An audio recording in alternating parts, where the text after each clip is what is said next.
One, two, three.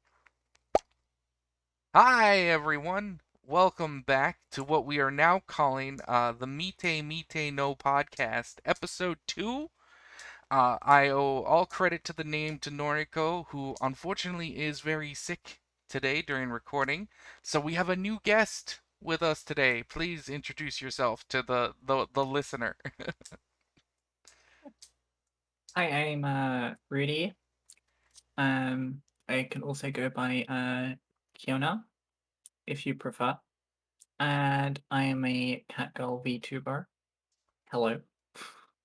Well, it's a pleasure to have you here. So, on this little podcast, which we've dubbed Mite No podcast, we like to watch One Piece. Could you tell us how familiar you are with One Piece as a general statement?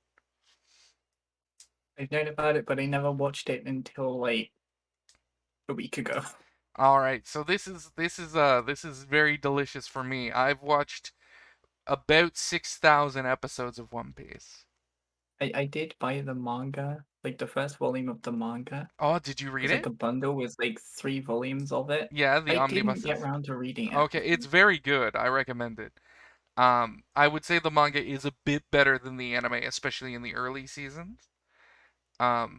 Because the manga didn't have the same budgetary restrictions, which I don't know if you've noticed. So for our listeners, Rudy wasn't able to join us for the first 5 episodes because we went It a little was too fast, a uh, bit too short notice. which is fine.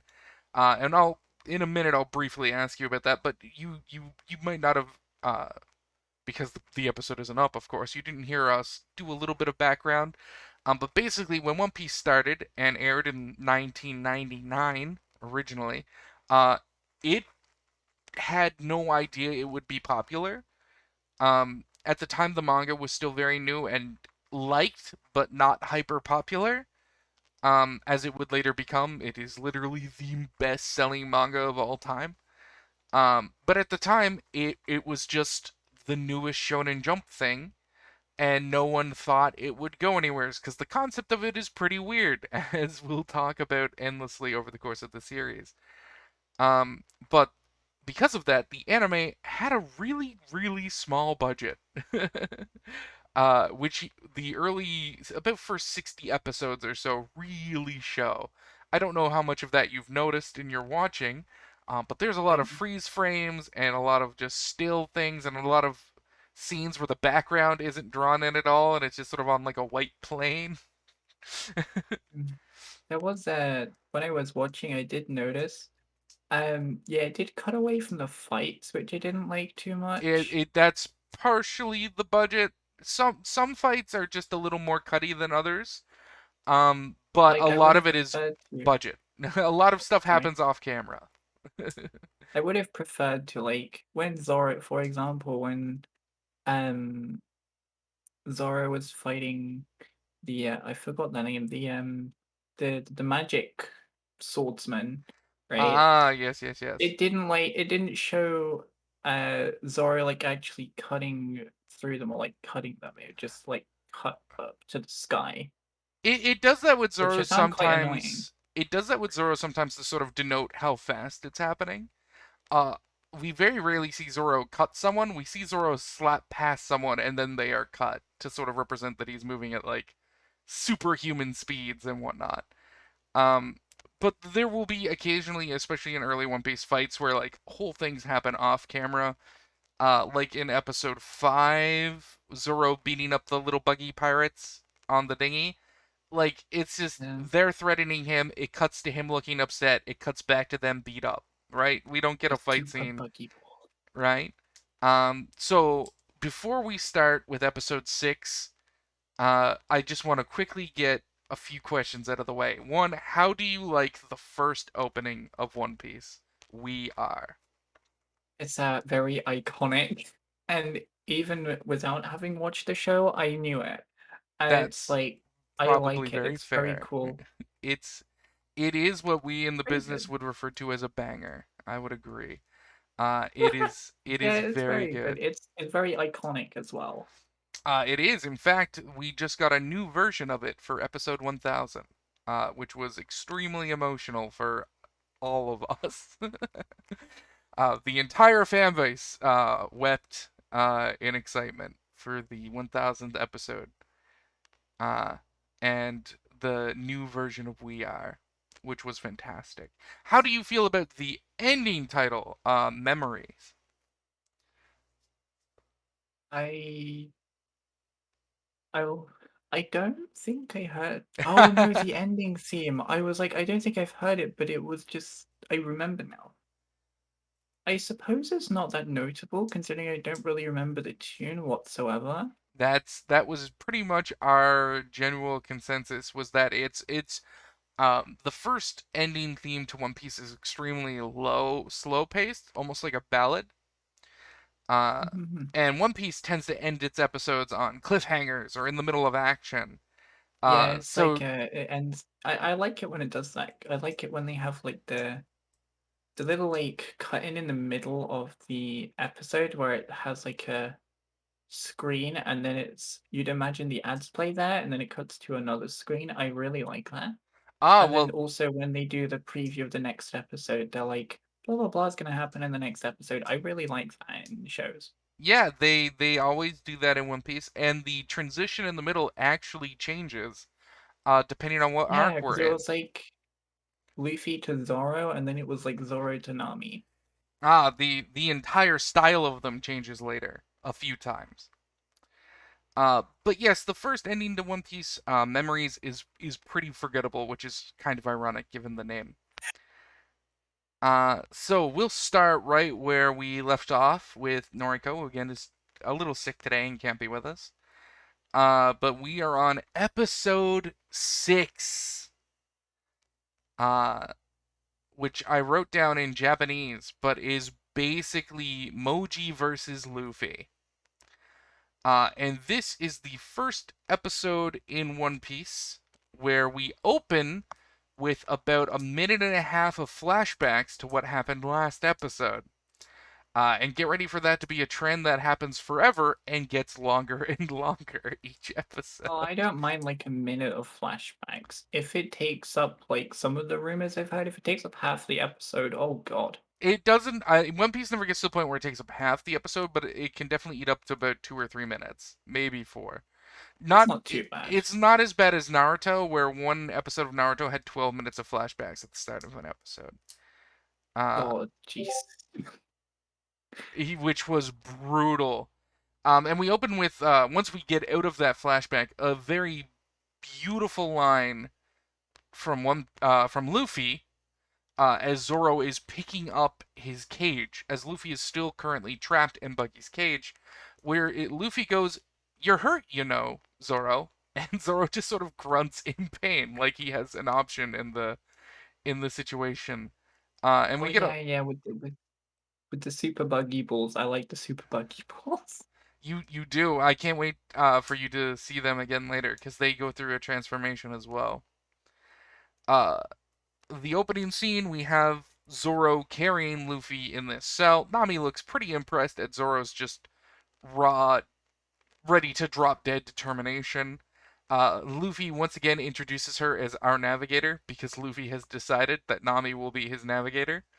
Uh, It seems once Luffy decides something, it's basically set in stone. that's pretty much a lot about Luffy's character until something he decides doesn't happen. And that's when things go a little off the rails.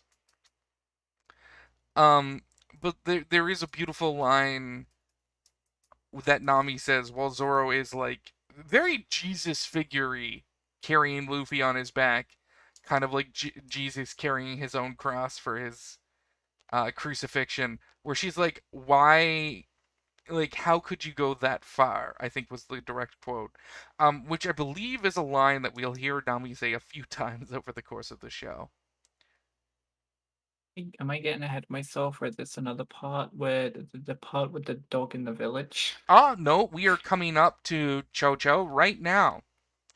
Oh, thank Um, God. Shush be- you. before Shush you, that, shush you, shush you, we cutie. we do get another good motif with Buggy and the crew having survived their buggy ball being reverse blasted onto themselves, their special buggy ball or muggy ball.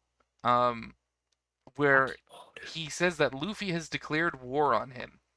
And this is a running motif in One Piece that people around Luffy feel like he is declaring war on them constantly. Get ready for a lot of people to go, "You declared a war on me," and Luffy to go, "I'm just gonna beat you up now," uh, which is great. And then we are introduced to a puppy, who is standing in front of a pet food store as Zoro collapses from carrying Luffy and again being stabbed through the side. The cutest puppy shoo shoo. it is a good dog, who violently bites Luffy on the face and everywhere else a lot. And Zoro Then it's promptly like, passes out. but then it's like I'm getting ahead of myself a bit. But then it's like you find out that the dog's nice and it's just protecting the pet shop. Like, oh.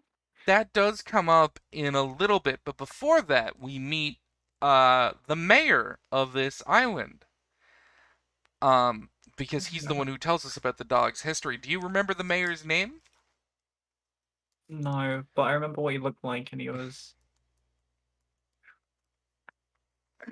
He's a I'm, character. I'm just. Oh my lord. The mayor's name is Boodle. Mayor Boodle. Uh, Right. Mayor. Mayor Boodle. That's right. We get a moment where he tries to get Zoro some help and puts him in his own home on a bed, and Zoro says he'll just sleep off the wound. And this is where, so these episodes are sort of a mixed bag within the fan base, because for some people, these episodes are a little too melodramatic in early One Piece, and for others, it's really just fine episodes. But the music starts playing, and this is where the mayor tells us about the dog's backstory. And we get that little connection between Luffy and the dog, and the further motif in One Piece of protecting precious things. With Luffy, it's his hat and his dream to be king of the pirate. With Zoro, it's his Wado Ichimoji, his sword, and his promise, which we still haven't seen yet, because we haven't gotten Zoro's flashback yet, which is probably in like 30 episodes, if I Wow. remember correct. Um, You're getting way ahead. so that might happen sometimes. I'm gonna try and keep spoilers to a minimum of Hmm. like super specific things, but it might happen occasionally. It's like it's like my only knowledge of One Piece before actually watching it was like what I gathered from little clips on the internet and Jump Force. So it's like I know Sanji exists, but it's like I haven't got to that part yet. Yeah, and the opening theme song does sort of spoil the whole first East Blue saga a little bit by showing like in the first episode like Zoro, Nami, Sanji, and Usopp. Um, which is why when someone's watching an anime for the first time, I usually say don't watch the opening for a while because openings tend to spoil things. But the Yeah, problem is but the then openings again, if you like, slap. The songs then it's slap. like if you're watching the opening, it's like you're not gonna notice that until it actually comes up. True. I'm just one of those weird, hyper vigilant kind of people who notice stuff. And sometimes in recent memories for far off future spoilers of One Piece, they will spoil things in the opening that don't even happen in that season. They happen in the next season. Which was a whole thing that happened in one of the current recent seasons. In one of the recent openings, they spoiled an event that doesn't even happen till the theme song I changes. remember, I remember this one event that was like a massive spoiler. I I don't know if I'm allowed to say it because it's not One Piece related. What is it related to then? I was gonna say the second opening to no, the opening to the Attack on Titan season 3 part 2 Ah, when they're doing like the horse run with like Erwin. That was like a major spoiler and stuff yeah. So nobody's like, talking I'm about. I am usually one to advocate don't watch the opening, watch the credits, and then get the name of the song, and then go listen to the music if you're that interested. But with One Piece, we should watch the opening just because we're rewatching it and getting our opinions on the openings and whatnot. So yes, this is a moment where um, we get that connection between Luffy and the dog, and again, this motif that it runs all throughout One Piece of protecting something precious to you, your own personal treasure. And the sort of character Luffy is where if he sees someone protecting something they love, and he sees someone else destroy it, that makes Luffy upset. Sort of introducing Moji, a very hairy boy, who Luffy He says has big, big, big, floofy dog. he is a hairy boy, which Luffy incorrectly calls an animal suit, and he says that's just my hair.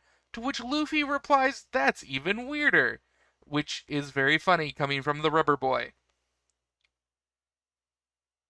Uh, I remember that part.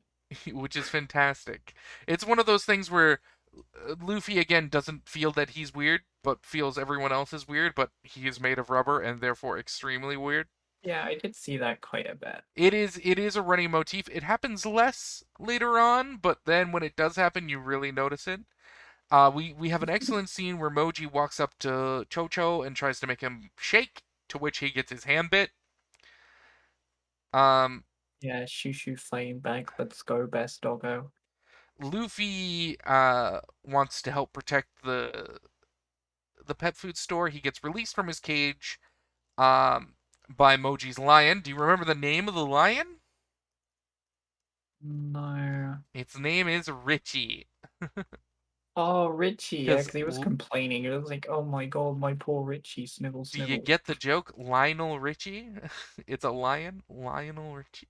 Oh lol. Oda, Oh yeah, it wasn't. Did we talk about like the pet food shop? Like the reason the dog's protecting it because it's yes, like the history with the owner, and the the owner's died, so the dog wants to protect it with e- its life. exactly the pet food store is the last thing Chocho has of his owner. Uh, and the mayor confirms that the dog is too smart to think that he's waiting for his owner to come back. The dog knows his owner died of an illness. I believe the mayor said 3 months ago.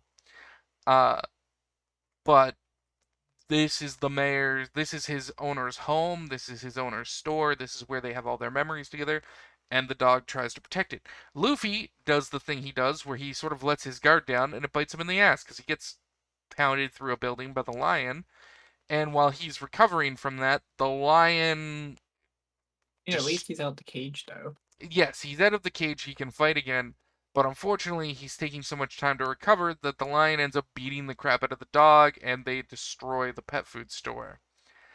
Um, Very sad.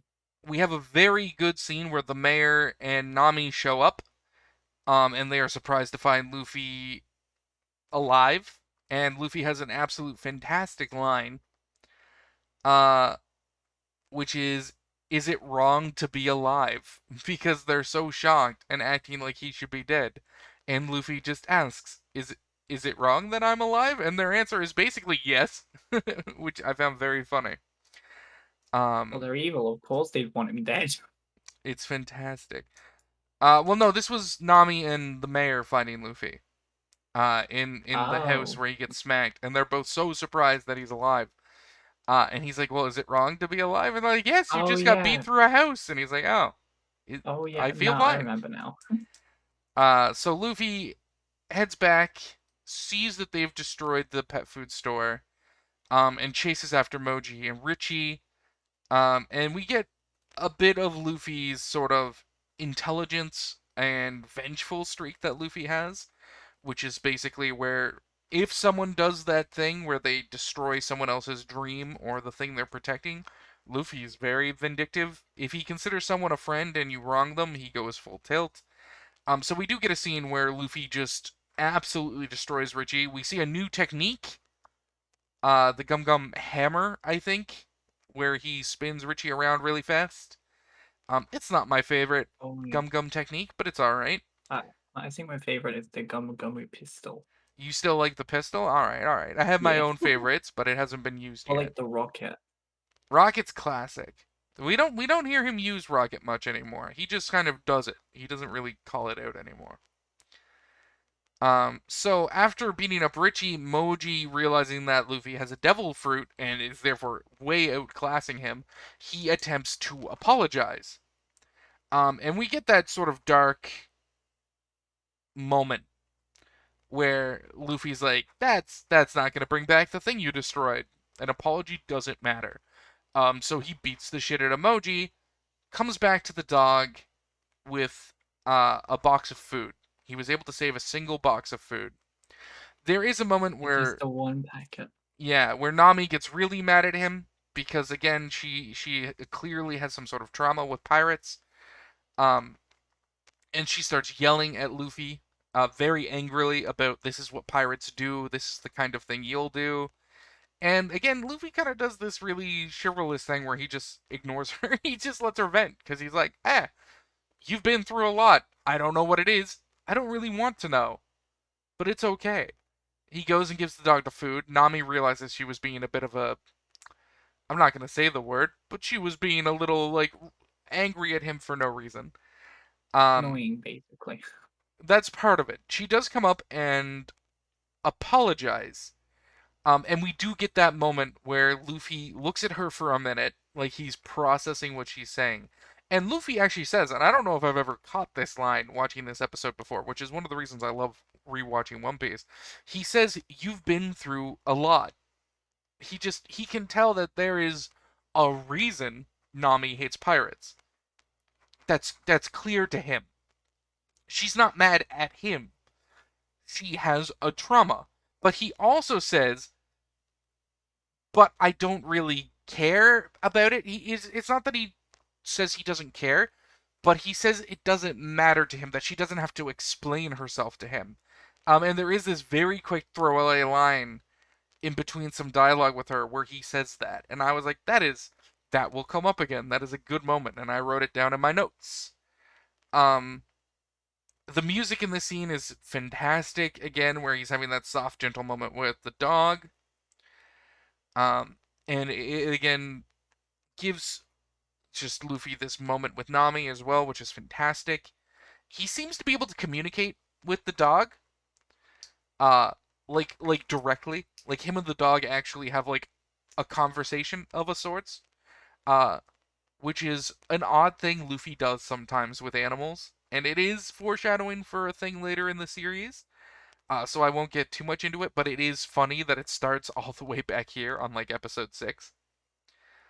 Um, we then see Zoro pull himself out of the wreckage of the house he was sleeping in, which is sort of an introduction to what Zoro and Luffy will become later in the series. Um, Zoro, Sanji, and Luffy become what is sort of referred to as the Monster Trio uh, on their crew, and by the people who fight them, as they're just incredibly resilient and just superhuman.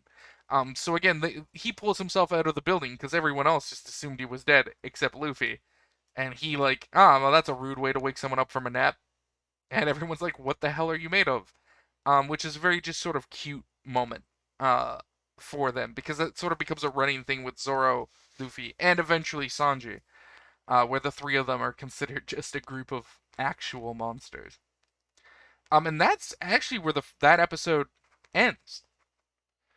Uh, with the gang waking up and getting together and deciding to head off to fight Buggy.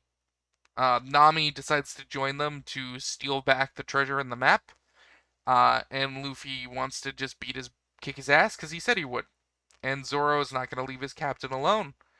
And the mayor at this point has worked himself up to a fever pitch and starts running off before them, deciding he'd sooner die than let the pirates continue to do this to his village. So, episode 6. How did you like it? Um, it was nice. I suppose it wasn't as good as like the whole like I didn't I didn't like him as much as Buggy Oh, Moji? or Yeah, like no. He's terrible. Buggy or like the whole thing was Captain Morgan.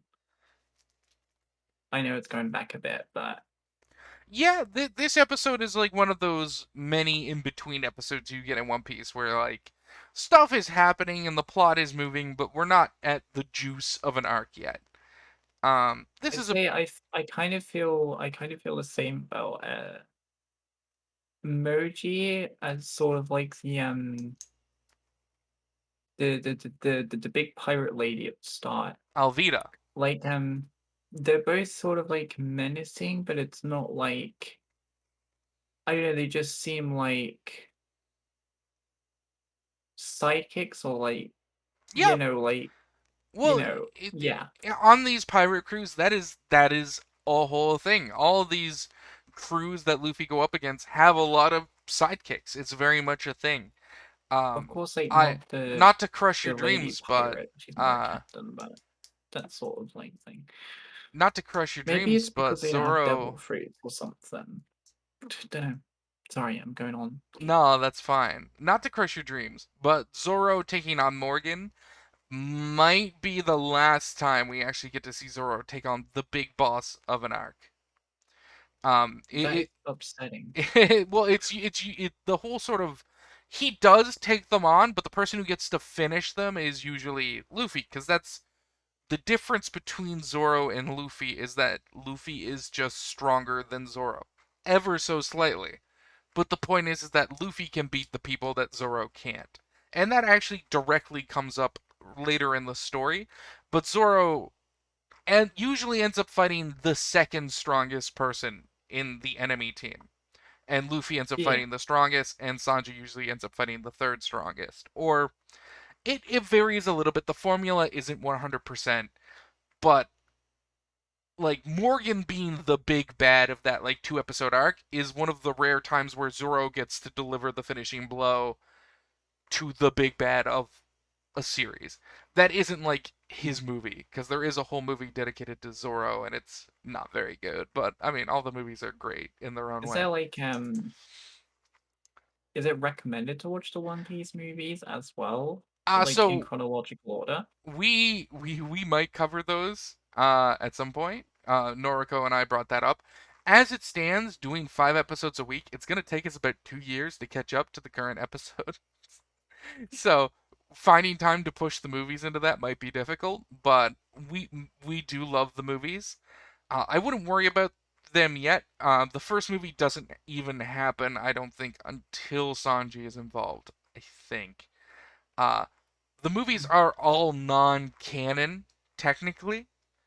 Um, they're not actually happening in the One Piece world in a weird way, but yet the series tends to reference the movies, and the later movies actually get like little mini filler arcs in the show that lead into the movie. We'll Wow. cover those when they happen. I don't think that trend starts until like the fifth movie or something. I think there's about 13 One Piece movies right now, 13 or 14. Uh, Oh God. Yeesh. That's gonna cost a lot of money. they're pretty small. Well, I mean, most of them, the older ones, I don't even know if you could buy anymore. You might have to just stream them. Um, Yeah, I don't know where though. I don't know I if can, like I can, Funimation or Crunchyroll's gone. I can help you with that. Don't worry about Okay. it. I can get you the goods. Um, so let's move on to episode 7 then. Um, so we pick right up with Luffy, the mayor arriving with Buggy.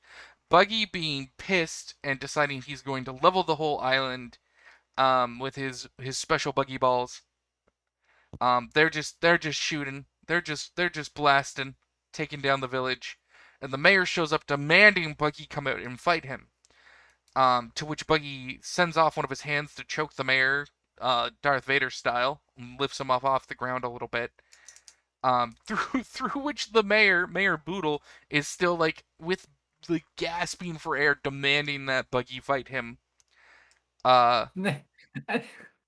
And and then Luffy just comes up and just like right in the back of the head. that happens a little later, but yes. Oh, Um, rip. so Luffy shows up and grabs Buggy's hand first, and this is a moment where we see that just because Buggy can break himself up into different pieces he can still feel those pieces as we see Buggy's arm twist in pain and he starts to sweat as Luffy is just crushing his hand in his grip and he's let the mayor go. And Luffy has this really badass line where he looks at Buggy and is like, "Hey, I'm back to beat your ass like I said I'd be." Um, and the rest show up, Nami and Zoro. Um, Buggy gets his hand back, at which point Luffy taunts him once again with Big Nose, yelling to the top of the heavens. Um, to which Buggy uh, goes to fire a special Buggy Ball at them. And this is the very first instance of one of the coolest techniques in all of One Piece, the Gumu Gumu no Fusen, or the Gum Gum Balloon, where Buggy shoots the cannonball at Luffy. He sucks in an insane amount of air to pop his body up like a balloon, which I just, man, the sucking power you would need to consume that much air that quickly. It just Damn. bounces them back. Luffy, Luffy, Doesn't even Luffy, affect them. Luffy out here creating a literal vacuum. He takes the cannonball on the stomach and bounces it right back at the Buggy crew. It loses a bit of power, for sure. It doesn't just like hyper beam like the other Buggy balls have been doing. But it does take out basically all of Buggy's crew except for Buggy, the swordsman, whose name I have here in a minute. It's on my next page of notes, and Mochi, who had passed out after making his way back, having not been able to warn Buggy about Luffy's devil fruit, which he was trying to do. So he wakes up, find everything in ruins, and manages to tell Buggy that Luffy has a devil fruit, that he's a rubber person.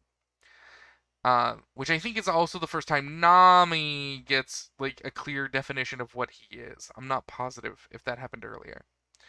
Um, we get a scene where Buggy used two of his men as shields, which just again shows how callous he is, and we see that his swordsman used Richie as a shield, the big lion, who acts very Yeah. afraid of him now. The mayor continues to go to charge after Buggy, and this is where we get moments that you mentioned earlier, where Luffy grabs him by the back of the head and slams him into a building. Just right in the wall. Yeah, which And then Luffy's getting screamed at like, why did you do yeah, Nami has a moment where she doesn't understand why Luffy did that. Luffy explains it, and she's like, "Okay, but you didn't have to do it that way. Like, all right, I agree, you're right to do that, but you could have done it better." It's like, yeah, I know you're smashing his face into the wall to keep him safe so he doesn't go and die from the buggy balls, but like, pretty extreme right there, Luffy. Well, Luffy just very coldly and very nonchalantly just says that he would be in the way, which is accurate. If Luffy had to do this fight while also trying to keep Boodle alive, it would be a lot harder on Luffy. The swordsman name is Kabaji. Kabaji, the acrobat.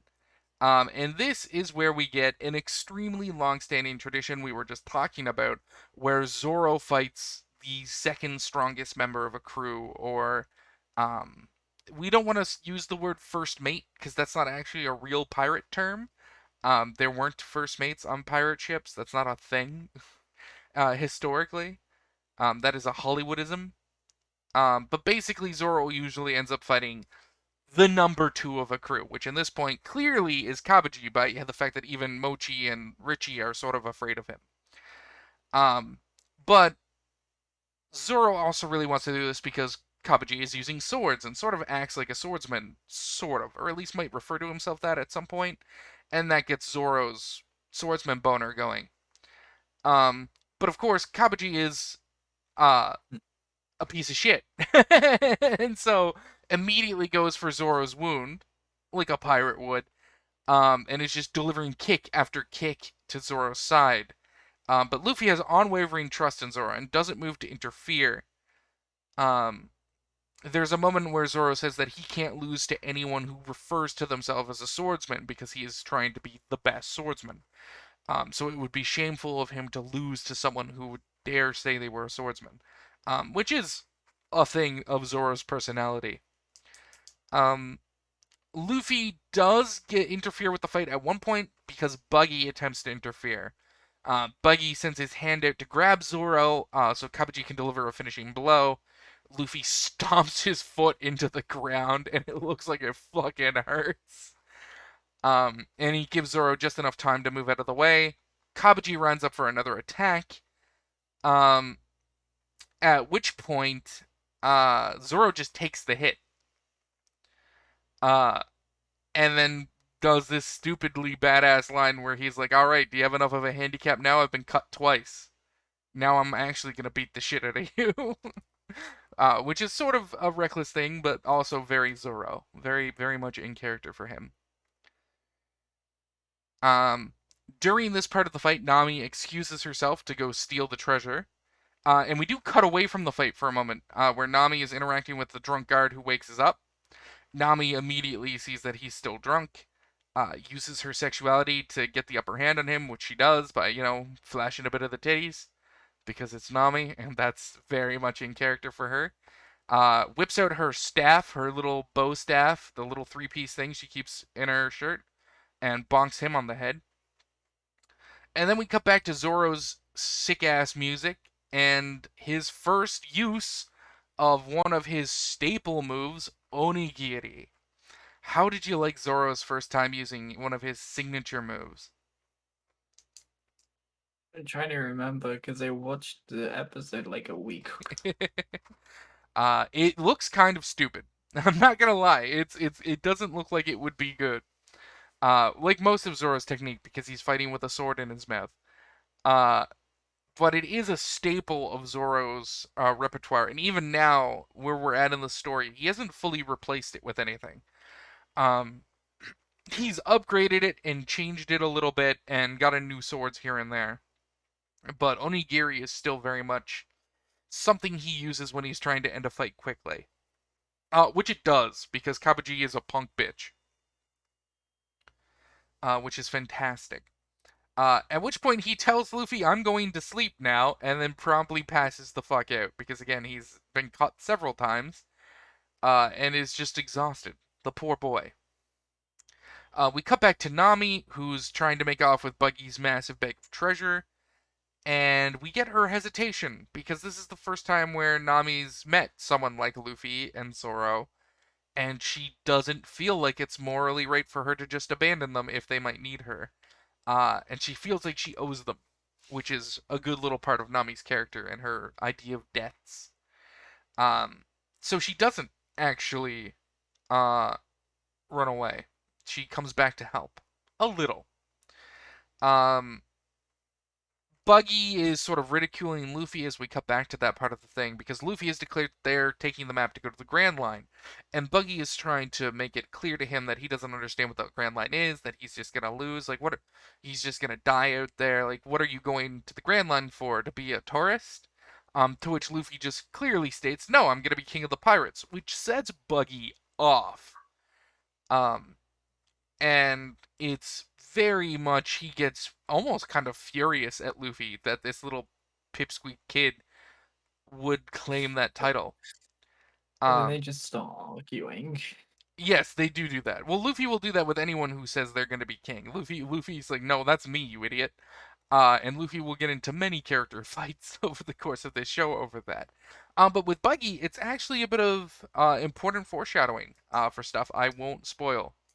Because you like Buggy and I like Buggy, and it'll be much more fun for me if you see it without seeing what Mm. happens later in the story with Buggy when he comes back. Because we don't see the end of Buggy in this arc for sure. Actually, and I will spoil this because it's not relevant to the plot, but there is an entire mini arc Oh no. from Buggy's perspective coming up.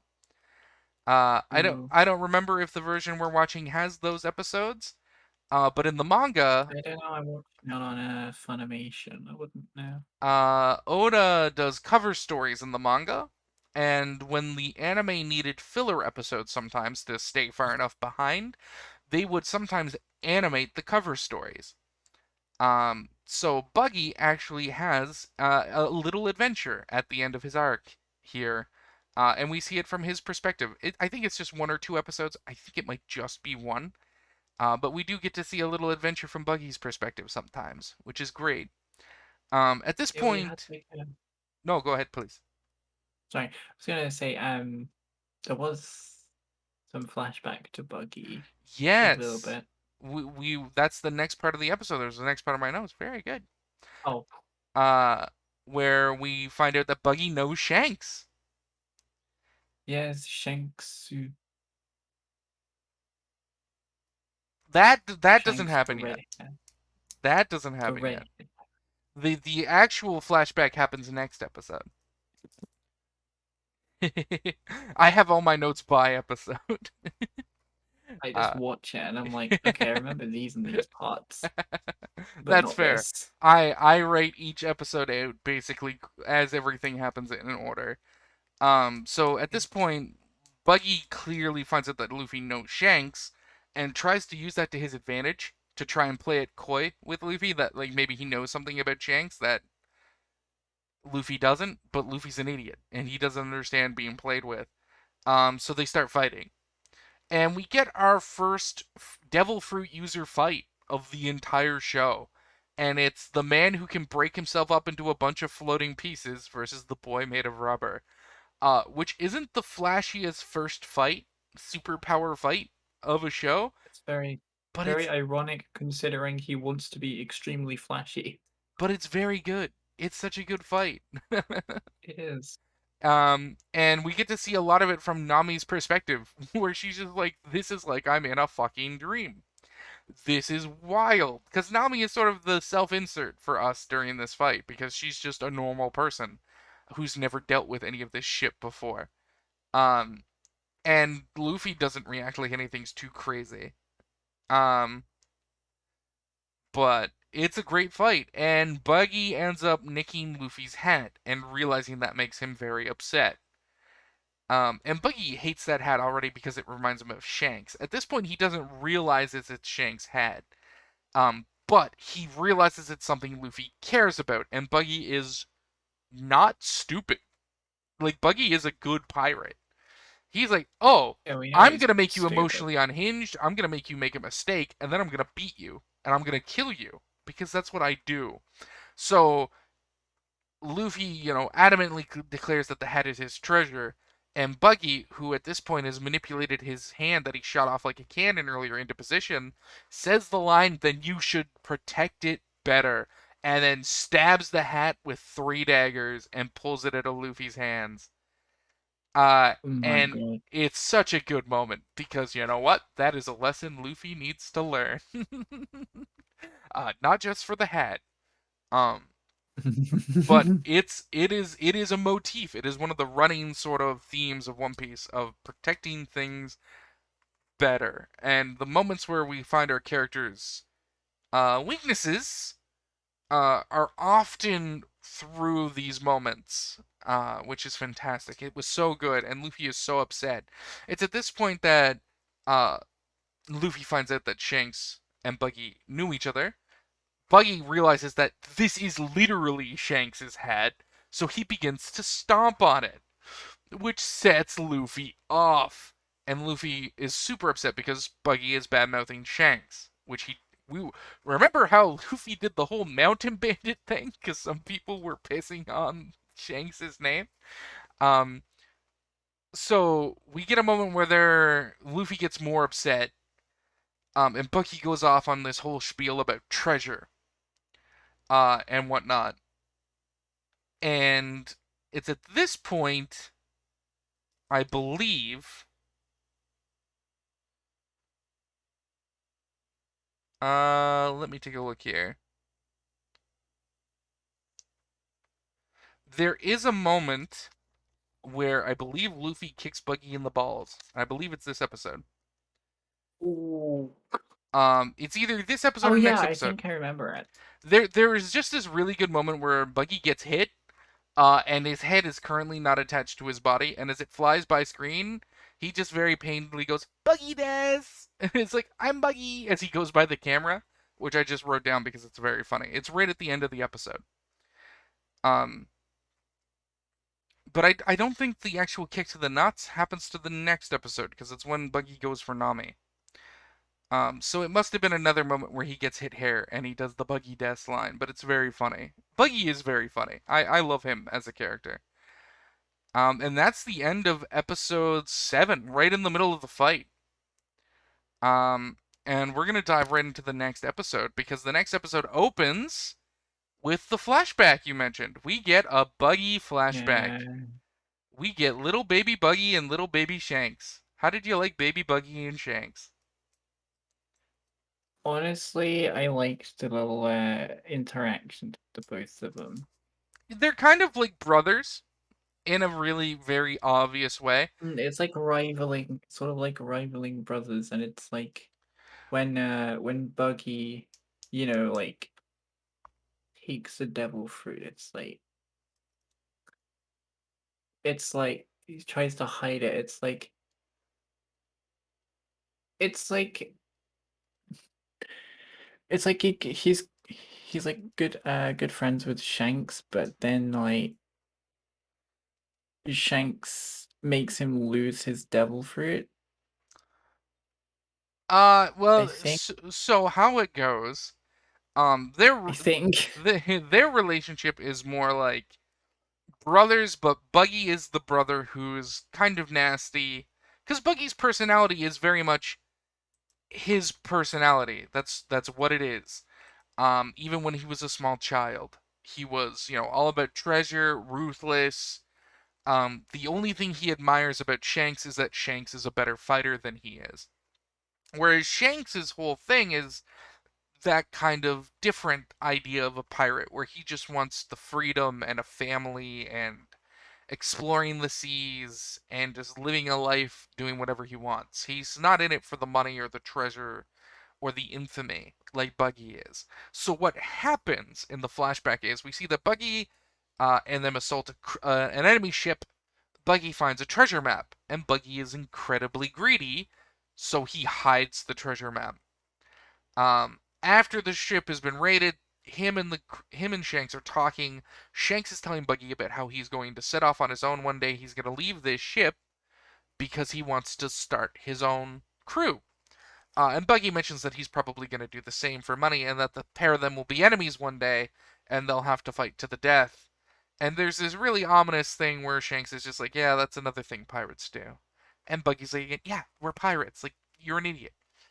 Um, and earlier we had heard that they had found some cool loot on that enemy ship. Now at this point, Buggy finds out that it's a devil fruit. And he is adamant that he would never eat such a thing because the treasure map he found seems to hint that the treasure is in the water. He would need to be able to swim down to the bottom of the ocean. So there is a bit of world building here. The oceans in One Piece are actually relatively shallow. There are some points where the oceans get very deep, but for the most part, the oceans are shallow enough that a normal person could swim to the bottom of the ocean and then back up. Um, there are points where it is deeper, but like for most of the oceans, they are actually very shallow comparatively to our oceans. So Buggy is adamant that he would never eat a devil fruit because he would never be able to get the treasure at the bottom of the sea. At this point, though, Shanks is like, "Yeah, but I mean, it's a devil fruit, so it'd probably go for like $100 million because they're so rare and people want those powers." So cut to Buggy being on top of a ship declaring that he's gonna eat the devil fruit, and the crew are like, "Ah, youth." Um, that's sort of like, never thinking about the consequences. So Buggy seemingly eats the devil fruit and then acts like it didn't work, and everyone's like kind of bummed because they're like, I guess it was a fake. Then we cut to that evening, and Buggy is in a dinghy, and we see that he has the devil fruit and the map. He ate a duplicate he made, so he could steal the devil fruit from the crew to sell it. Um, However, Shanks comes up behind him because he just sees him off on the side. So, in a panic, he shoves the entire pineapple into his fucking mouth to hide it, which is a great lovely. visual. Um, Shanks talks to him for a little bit. Um, and Buggy's very clear that he doesn't want to talk right now. So Shanks goes to excuse himself and says, you shouldn't steal food from the kitchen. You're gonna make the chef mad. Um, and Buggy like sort of breathes a sigh of relief and is about to take the devil fruit out of his mouth when Shanks pops back in, startling him again. In which case he swallows the devil fruit whole. Imagine swallowing an entire I pineapple. thought he chewed it up within a very small time frame. No, he just Didn't know he swallows swallowed the it. whole. He just swallows the whole damn thing. Surely that would get stuck in his throat. Yeah, thankfully he's made of rubber. He's a clown, so he gets away with it. Uh, and Buggy realizes immediately what has happened. He's eaten the devil fruit. He's lost. He hasn't quite realized he's lost his ability to swim yet. That happens in a minute, but he's so furious that Shanks just stole $100 million from him. And then Shanks notices that the map that Buggy had is now flowing off the side of the ship because Buggy had let go of it when he was surprised. So Buggy, in a panic, dives over the end of the ship, hits the water, loses all of his strength, and starts to drown because he can't swim anymore because he ate a devil fruit. And there's this moment where he's panicking because he can't swim, he can barely move, and he's going to die. And Shanks is calling out, like, hey, Buggy, you're an amazing swimmer. Like, one of the best. Like, come on, quit playing around. And nothing. And he's like, Buggy? And nothing. And then Shanks is like, oh my god, he's gonna fucking die. And jumps into the water after him and saves his life. And at this point, we cut out of the flashback, and Luffy's like, oh, so Shanks saved you. And Buggy is just so hyper focused on the fact that Shanks lost him the treasure map and unintentionally made him eat the devil fruit, robbing him of the not only the money for the devil fruit, but his ability to swim forever, which he thinks is a curse. Like Buggy has made use of his devil fruit as a pirate, but he never wanted it. He never wanted the power. He wanted to be able to swim. He was never going to eat it. So he Hmm. blames Shanks for robbing him of that ability to swim and a lot of money. Um, which is a whole thing. But that's what happens in the Yeah. flashback. Um, and Buggy declares that because of that, um,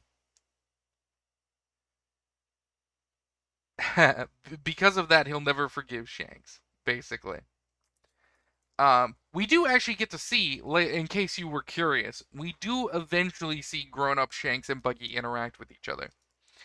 Uh, it, Cool. it is fantastic, but it's around episode 400. Okay. So you can put that on the back burner for a while. While, a bit more than a while, probably. Like I'd say 20 probably weeks, about. 30 weeks, around there. About a year. It's right towards the halfway mark. uh we'll get there. Yeah, I'd say about like. Yeah, just under a year. Yeah, we'll get there. No worries. Um we will see Buggy again before that, but we do get to see him and Shanks interacting as adults, which is fantastic. We then cut away from the fight, which happens a lot in fights in One Piece, and we see that the town folks are rallying to go save the mayor because he's been taking too long to come back. Uh, we cut back and see Buggy go after Nami because she is trying to make away with his treasure. This is the moment where Luffy kicks him in the nuts, which is fantastic. He just boots him right in the balls, and we do see Buggy just go my balls as he collapses.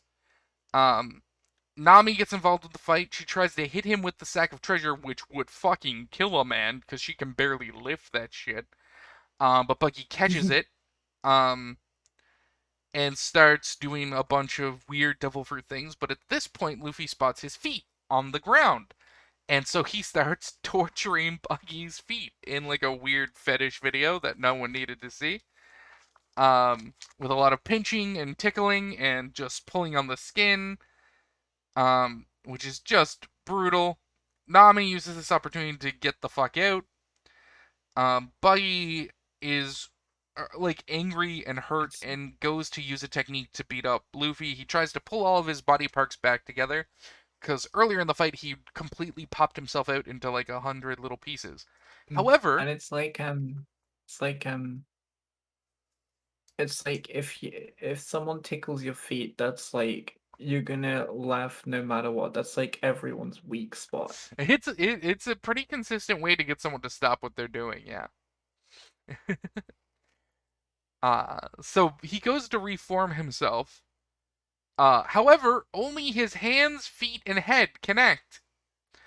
He's missing his arms, his legs, and his entire torso and And I midsection. wonder where they are. And he looks really confused while he's suddenly chibi buggy. And then we see Nami pop up, going looking for these with all of his body parts wrapped up in rope. Uh, to which Luffy just laughs and fires off my favorite, possibly my favorite Gum Gum technique, the very first Gamu Gamu no Bazooka, Gum Gum Bazooka, which is basically just two open-fisted pistols. Like, it's one of those moves that again doesn't look like it would be any stronger than just a normal punch from Mm. Luffy, but man, does it look cool. And then Uh, there's Buggy screaming like, "No, please stop!" And and then just punches him, and he just goes flying off like Team Rocket. he does in fact go flying off like Team Rocket, which is actually like temporally relevant, since Pokemon was like in the mainstream as an anime around this time. Team Rocket was new at the time because this would have been, I think this was like July 1999 or September 1999. This was happening. And Pokemon Mm. the animation started in like '98, which is fantastic. We do get a really cute scene where Luffy very sadly puts his hat on and is just looking at it. And there's just a moment where Nami, very much under her breath, goes like, "I'll fix it later. Like, don't worry about it." And it's just a really cute scene because Luffy's like immediately like, "What? What? You're coming?" And she's like, "Shut up." Because early Nami is a little tsundere towards the crew. It's like Nami doesn't want to be a pirate, but it's like, hey, I'll join you, I Yeah, suppose. she doesn't want to be a pirate, but also these guys seem different. They call themselves pirates, but she hasn't seen them do piratey things really. Um, Luffy is still adamant that she joined the crew. At this point, Zoro is waking up and has this moment where he's like, "Did we win? Is it over?" Which is another running motif for Zoro, where he passes out and misses something, and then wakes up and asks how it went. That we'll see become a part of his personality over the course of the series. Um, I don't know how I feel about that. it gets played up for some really good moments later, so don't worry about it. He's usually around for important things in his own way. Uh, in a lot of the fights, especially with Zoro and Sanji, they're usually fighting people so strong that they barely manage to survive beating them, and then pass out until after Luffy deals with the big bad. Um, that is sort of a running motif. It doesn't always happen, but like it's usually because they're fighting someone stronger than they are, and they barely manage to beat them. Um, and some of those fights are some of the best in the show. So I mean, I'm fine if it means we don't get to see Zoro fight the big bad with Luffy when he's half dead. That's fine. Let the boy rest. The town show up and are trying to figure out the situation. Because again, they show up and like all the pirate shit has been blown up, half the town's been destroyed, and then there are these three kids just standing there looking beat up next to their unconscious mayor. Um, and we get more of honest Luffy, where he refuses to lie and the and just declares that they are pirates, It which makes the town is mad. he's really, really, really stupid sometimes. He just says, yeah, he's not lying, and he doesn't read the air at all. But see, the thing is that we know Luffy is good at reading people. And so when they ask about what happened to the mayor, he's like, "Oh, I did that." I don't think that's Luffy being dumb. It is a dumb moment because it's smarter to Exactly. lie. It's like it's a dumb move. But we he explains it to Nami immediately after this when they start running because Zoro is laughing. Zoro's loving it because this is Zoro now knows this is just Luffy. So the trio now begin running. Luffy carrying some of the bags of gold for Nami. And as they're running, she's asking like, why'd you do that? Like we could have talked them down. This could have been completely different. And Luffy says this is a good town. And he says those people were so mad and upset that their mayor was hurt. I don't think, no matter what we said, would have mattered. So why lie to them? They would have found a reason to be mad. Because they just needed to be. And he's like, this is a good town because these people are so upset that their beloved mayor is hurt, basically. Um, and at this point, we see Chocho come back. The loyal dog blocks an alleyway and lets Luffy and crew run by and holds the entire town back and refuses to let them chase the pirates. Yeah, Because Shushu is the best. he is MVP for sure. That dog holds the whole town back, and the town is just confused because, like, why would the dog be protecting the pirates? Like, and eventually the kids get so far away, the town just gives up and goes back to look after the mayor. Because Chocho isn't letting them go by, and they're not going to hurt the dog, thank God. We get to the pair of ships, the little dinghy Zoro took, and the buggy ship. The three buggy men pop up, at which point Zoro uses Intimidate, and fucking they all go back to their place. And so we get a few sort of running motifs here. We get the Luffy and gang save the day, but have to flee from the town anyways because they're pirates. We saw this earlier with the Kobe Island and whatnot, where they again saved the day, freed everyone from Morgan, and then the Marines are like, "Hey, you're you're pirates. You have to leave. We don't want to try and arrest you because you saved all of us, but like you being here and us not doing anything about it is like something that could get us all executed. Like you have to leave." And it's a very it's a very long running motif that the crew never gets to leave anywheres peacefully because they're pirates, and Yeah, just that's the pirates. and to Luffy that just makes sense. But it's also the mayor running after them. We have a beautiful scene where the town is furious with the kids because they said they were pirates and that they hurt the mayor, and he is furious with them and demands that no one in the town is allowed to say anything bad about them. Only he has earned the right to be mad at those kids. And he runs off to the pier as fast as he can, stripping off his little makeshift football armor as he goes. He gets to the edge of the water and he thanks them, which is great. And I'm tearing up a little bit because, damn it, it's a good moment. Uh, And then they realize on the boat, Nami just realizes that half their gold is just randomly gone, not and it's just randomly. gone to Luffy the left it map. on purpose. To which she immediately tries to drown him, and Zoro just starts laughing.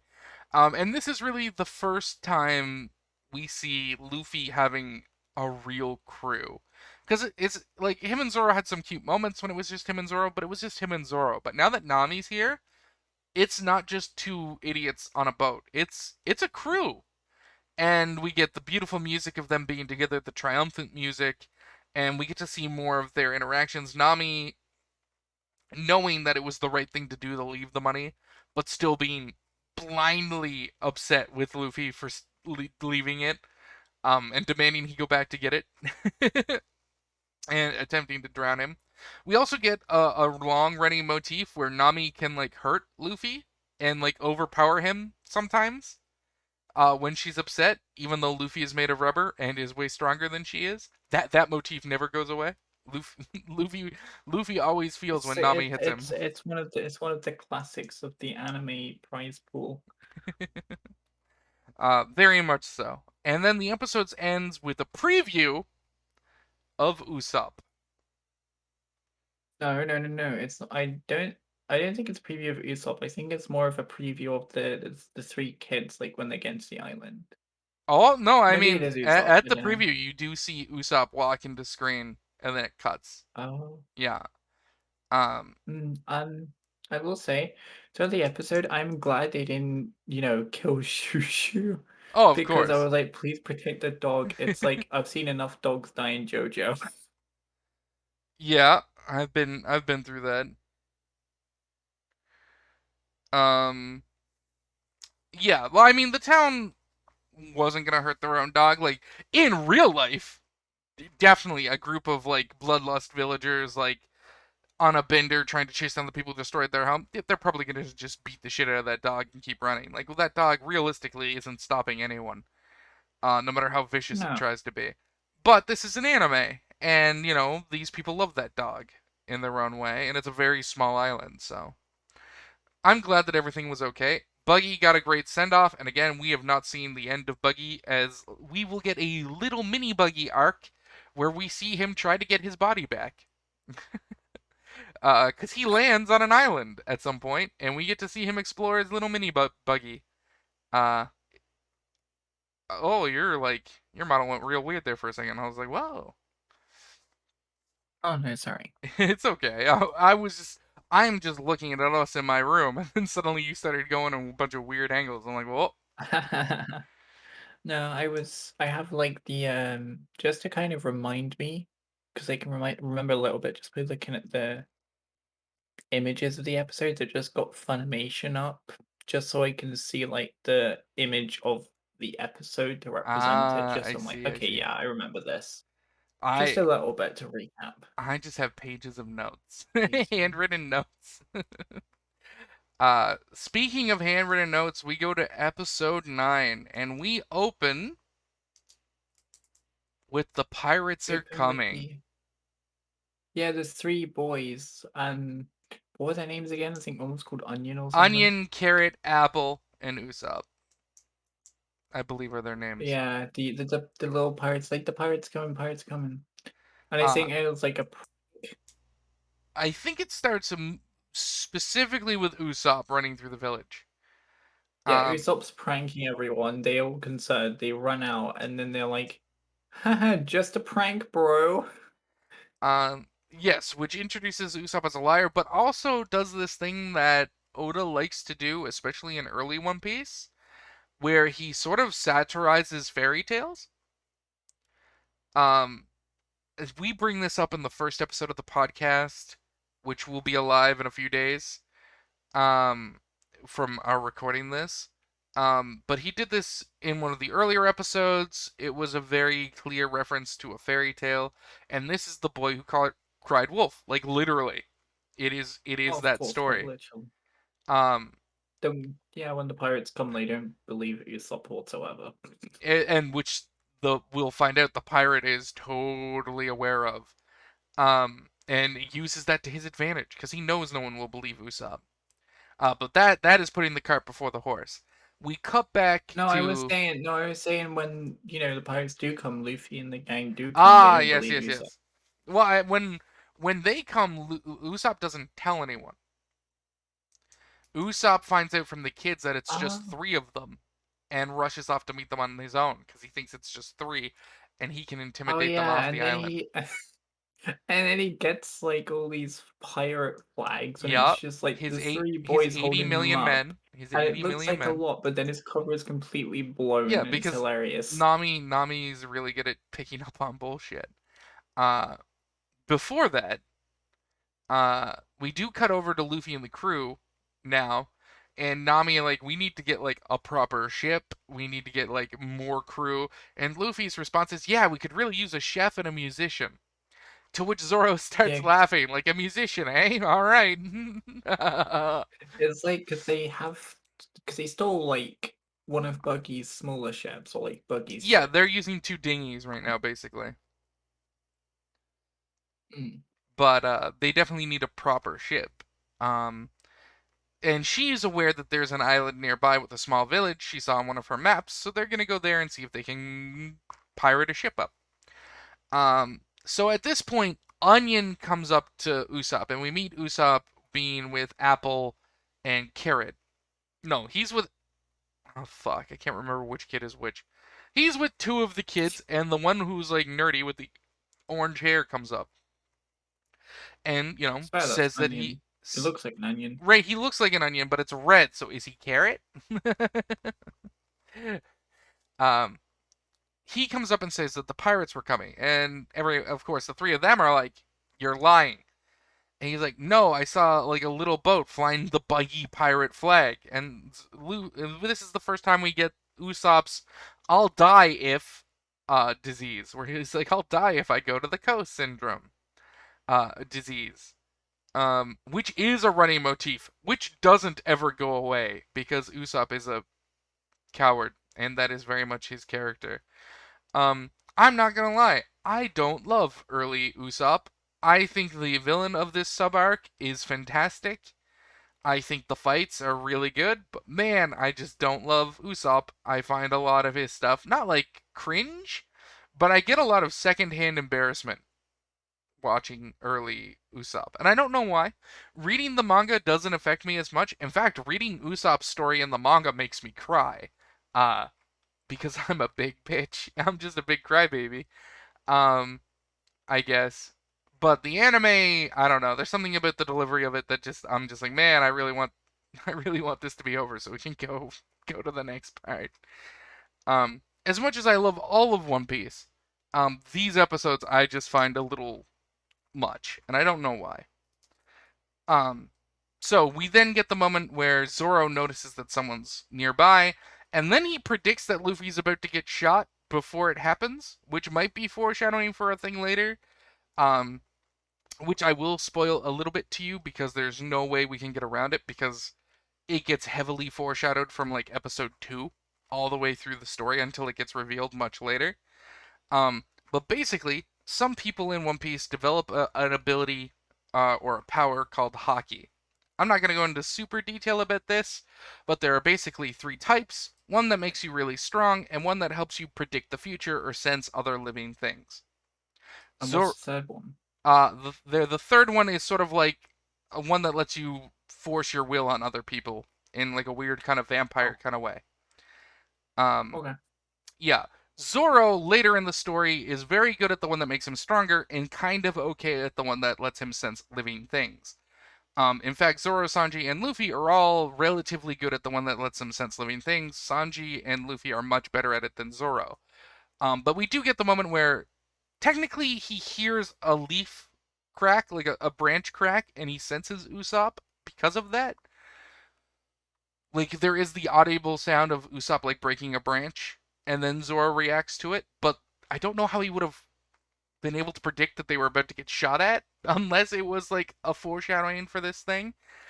Um, Oh, there was also like I can't remember when in the episode, but it cut out to some the weird moonwalk guy walking backwards with that's at sunglasses. that's at the very end, and we'll get to him because he's important Oh, for the that's next at the episode. end of the episode. Yeah, that is the final scene of this episode.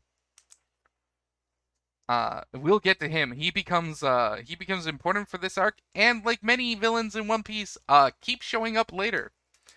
Um, Ah, as you do. as they do. So Usopp pops up. Usopp the liar declares himself a king with a crew of 80 million. Luffy freaks out because Luffy is extremely trusting. Nami immediately calls him on his bullshit, to which he immediately agrees that it's bullshit. Um, she then calls out that it's probably like exactly three people waving the flags, and the kids pop up and run away because they've been made.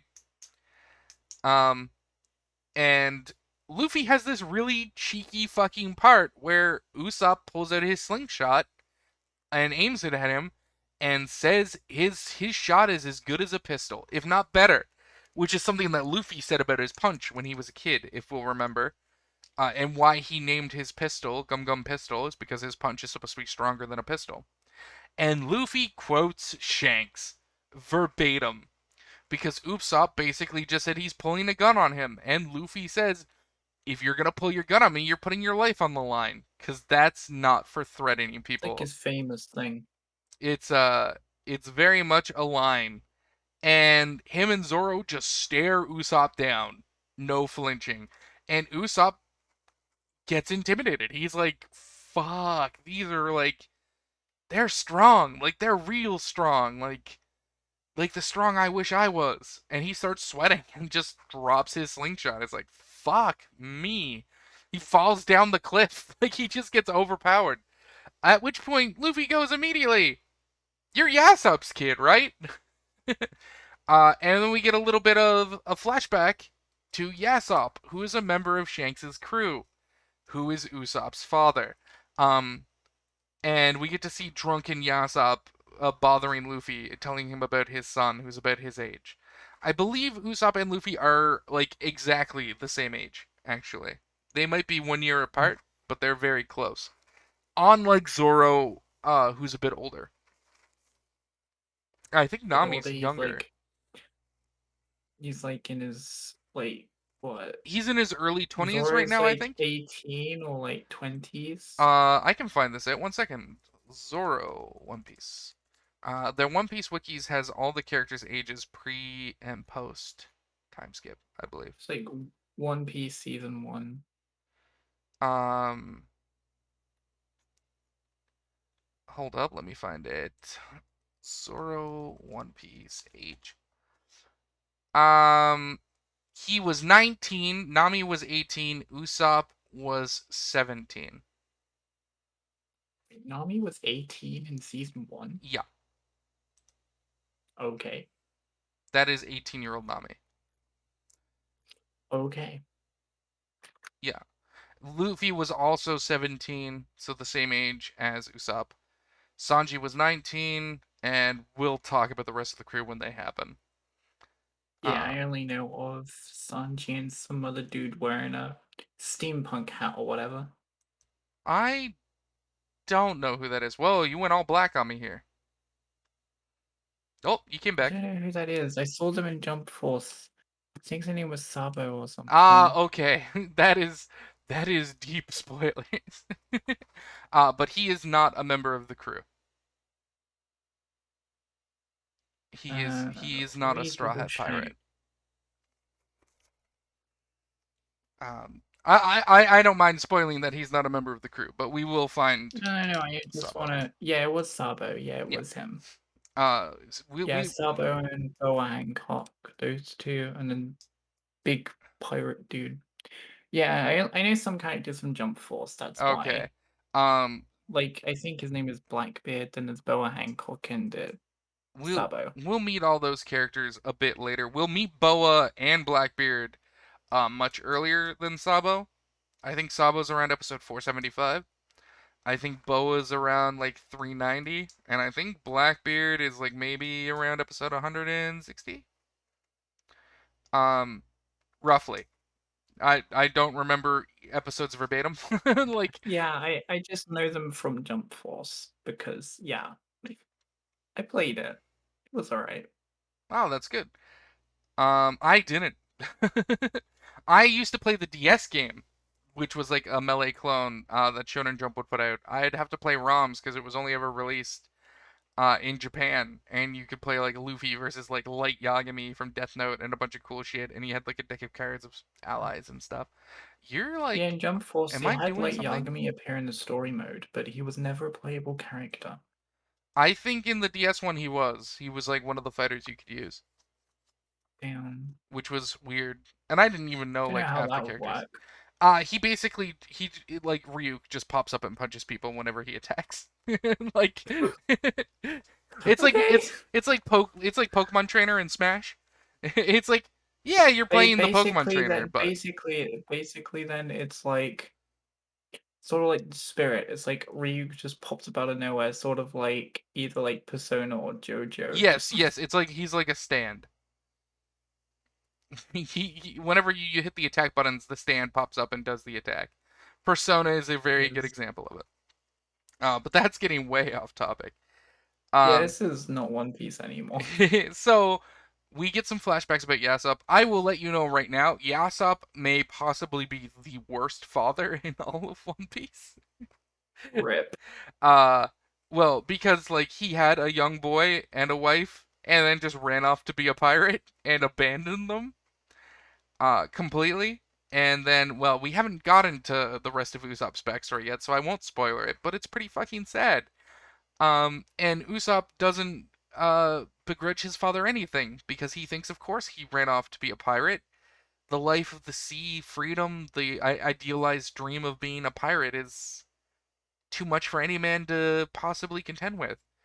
So even So though, when was the part when they went up to the mansion? Is that like next episode? so yes and no, both. Okay. So they catch up, talk about the flashback, um, and then we join them, and they're at a restaurant called Meshi, which just means food, and are eating and they're talking. And the crew explains to Usopp that they're trying to get a boat. He explains that they're a small village. There's really no one here with a boat or anything or any money or anything. Zoro points at the mansion, and Usopp got super defensive, like, "Hey, you can't go there. Nah, there's nothing there." He realizes it's time for him to go say hello to Kaya for the day and try and cheer her up. So he excuses himself from the restaurant, um, leaving them to pay for everything. If I'm not mistaken, I think that might happen. I don't think it ever comes up. Um, but he runs off to go meet Kaya. Um, the three Usopp pirates show up. They ask where he went. They realize that if he just ran off out of nowhere, he probably went up to the mansion. And they explain Kaya to them. So we get to this mansion that's guarded by a few men, and Usopp sneaks into this perfectly cut square in a hedge maze, like the hedge wall, which pops out with like a mechanical clunk, which I always found very funny. He climbs a tree and throws a rock at the window. And inside, we get a view of a very pale, thin, blonde woman talking to her butler, who is this tall, dark, mysterious man with glasses. Um, Yeah, it sort of asks, reminds me of obviously it looks not much like them, but sort of reminds me of oh, what was his name? Oh, what was his name now? I need to remember. I don't know. I need more to work on. You mean Sebastian?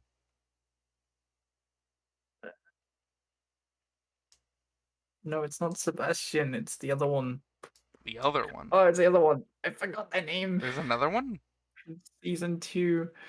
I never Um, watched Butler. I never watched that show ever. if only I could remember the. I hate that I can't remember this. The power of Google. Claude! That was it. He reminds me of Claude. Okay, Claude. That sounds more like Claude, so I believe it. We find out that this butler's name is Claude, and that he is taking care of Miss Kaya after her parents died. And that he thinks Usopp is a terrible, dirty little scamp and isn't worth her time and is only a corrupting influence on her. And since her parents died and she became ill, uh, her father would never forgive him if anything happened to her. And apparently, he showed up 3 years ago heavily wounded, and his father took them in, took care of him, gave him the job, uh, so he takes his job protecting her very seriously. So he leaves, forbidding her from seeing Usopp. Usopp shows up at the window, and we get sort of like a really Romeo and Juliet kind of lovers moment with like Usopp telling her a bunch of. They call them lies, but he's just telling her stories. I don't think at any point Kaya thinks they're real, so I don't know. I wouldn't call them lies. I don't know why anyone would think he's lying when he's very clearly just making up stories, which is, what writers do. Like he's just writing fanfic about himself for her, and she finds it very endearing and funny. And we find out that beyond just being sick and with the death of her parents, she's just depressed and doesn't get out much. And he just does this to cheer her up because he cares. Yeah, Um, he's nice. Usopp is nice. yeah, and we basically get the moment where Luffy figures that out because the kids say that he's lying, and he's like, "Isn't that bad?" And they're like, "Well, no, he's not really lying. He's just telling her funny stories because she's depressed and sad, and she always laughs when he tells her the funny adventures he makes up."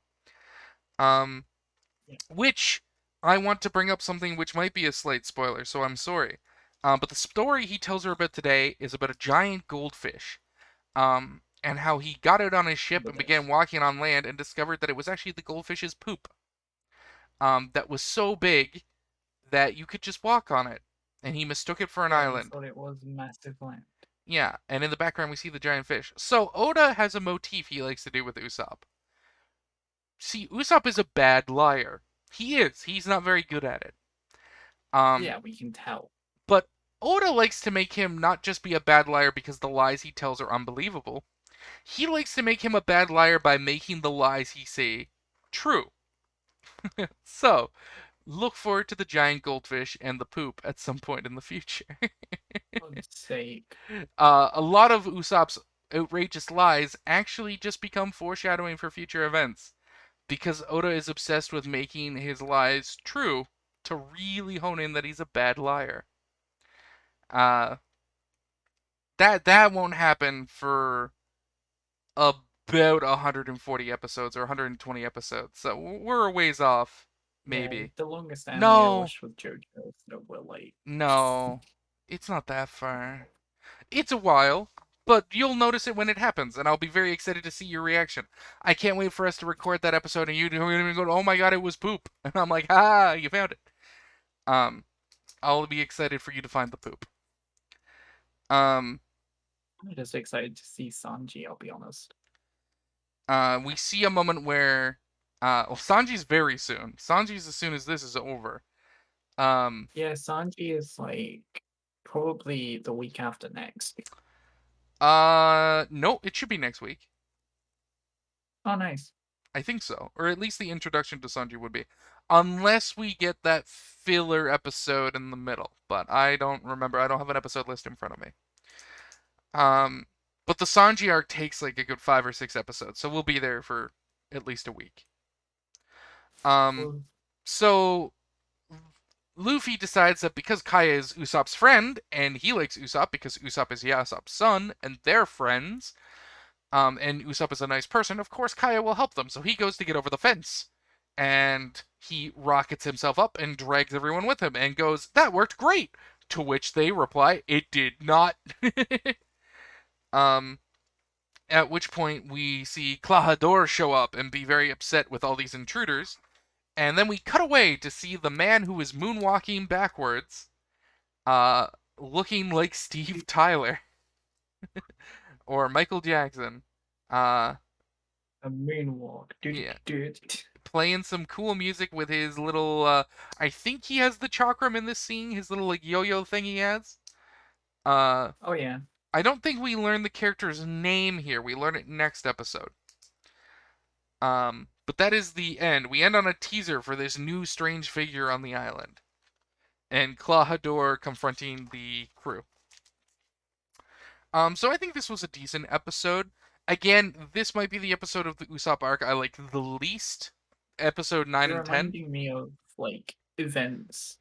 You're reminding me of the events I had forgotten, like the future events, like the fact that the backwards moonwalking guy has like a hypnosis swing. Yes, he is a chakram, is what he calls it. Which is basically just a circular knife that he has on a yo-yo string, which doesn't make any fucking sense. And yes, he is a hypnotist, but I don't think we find that out to the next episode, though it is the title of the episode. The episode titles in One Piece do like to spoil the episode a lot of the time, which is fine. Also, I do love that their Japanese is usually very simple, and they use really big furigana. Because I can't read kanji, but I can read katakana and hiragana, so I like to pause the One Piece episode and read it, read the title a few times in Japanese, and then see how close I am to having the pronunciation right, because I'm a nerd. Uh, I don't do it for every episode, because sometimes I just miss the opening screen somehow because I was too busy taking notes. Because I'm taking a lot of notes.